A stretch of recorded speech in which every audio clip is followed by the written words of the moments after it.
Season, screw it, you guys are right. First, let's knock the trip question out of the way. She's obviously looking good and walking fine. And when is she going to be back? Hopefully within 2 weeks, 3 at the most. But she's 8 days out of surgery, so she hasn't been cleared to do anything that would be a change of direction. But my hope is that by the end of the month or the very first part of November, I'd like to get her for at least a week before we play a real game, preferably 10 days.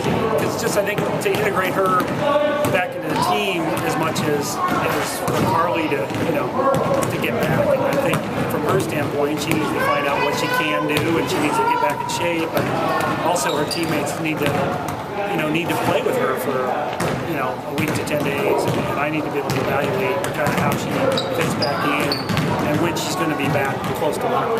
How important is she?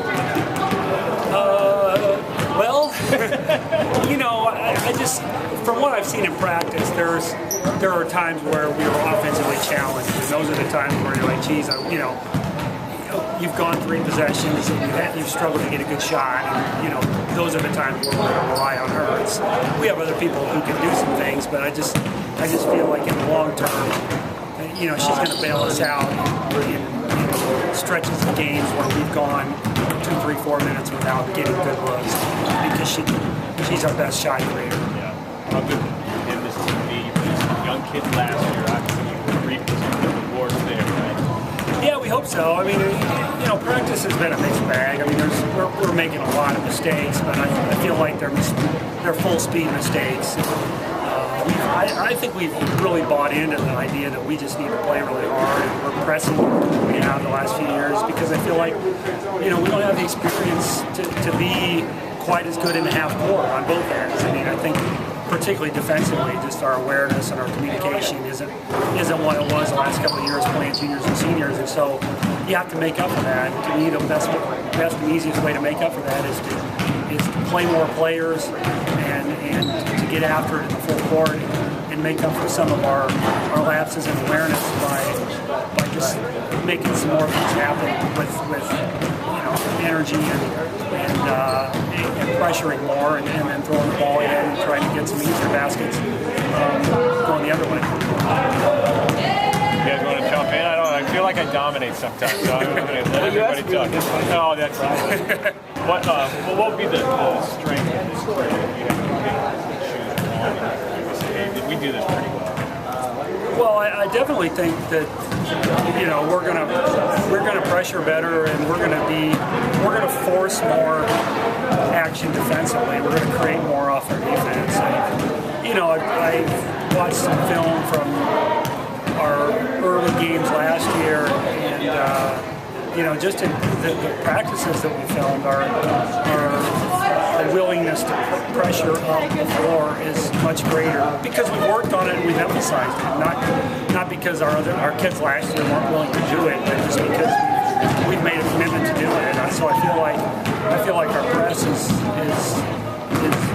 back to where it was, or hopefully we'll be back to where it was 6 to 8 years ago. So that's going to be critical. I mean, we're going to play more people, but by virtue of that, we're going to maybe have a little less continuity too. So, taking care of the ball is going to be a little bit of an issue. But, I feel like we'll get better as the year goes on. I think that, when you don't have as much separation on your roster, top to bottom, then I think kids know that if they improve, that they're going to gain the benefits in terms of more playing time. And so we're going to have a really competitive practice situation, and that's going to help us get better over the course of the year. How do you go about replacing those seasons? Obviously, it was a great class. Yeah, and I think I've told our team and a lot of people that defensively we're going to miss more just because you can't replicate the experience, the playing together and playing as much as they had, and just their awareness, their ability to communicate, what they knew and how they knew the league. You can reference league players and they know those kids, and now you've got younger kids that are going to not have any idea who the other team's best players are until you play them for the first time. And so those reference points that you don't have when you lose a senior class. But I could be way wrong, but I think offensively, I think we'll be okay. I think we have some people who can make plays. And I'm worried about turnovers because I just think that's an area where we haven't been great in early practice. But I do think that we'll have offensive balance and we have the ability to score the ball. But defensively, I think we're going to miss those guys quite a bit in the half court. Do you think that this team has the ingredients to your position? Yeah, I mean, it depends. It depends what day you ask me or after what drill you ask me. Because there's times where I'm really, really encouraged, and I think that we'll be in a position where we will surprise some people. And then there's other days or stretches of practice where I'm like, wow, we have a long way to go. But I think that's just the nature of coaching a team that doesn't have a lot of experience. That they're going to be more up and down in practice. But I also know that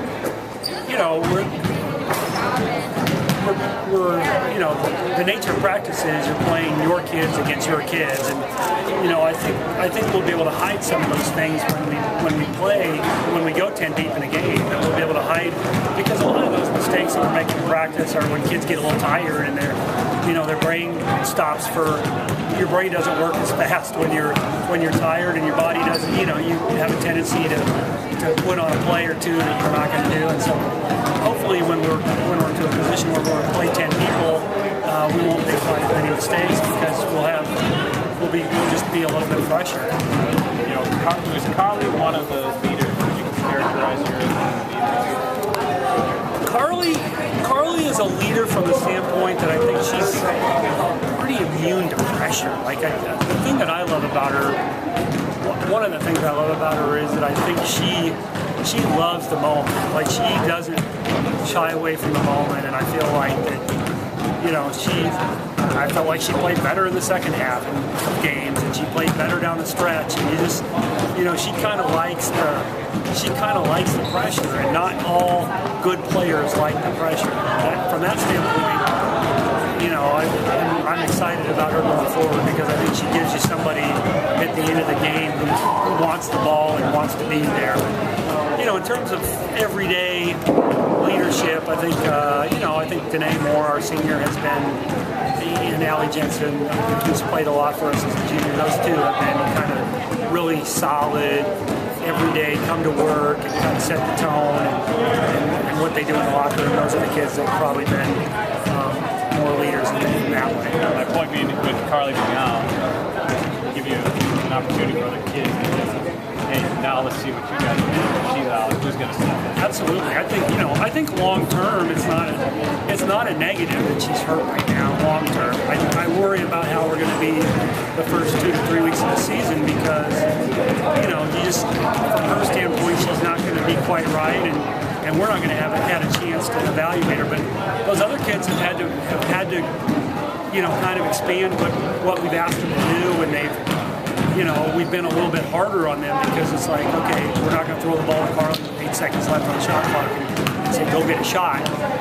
We have to execute better, and you have to execute because she's not going to bail you out at the end of the shot clock.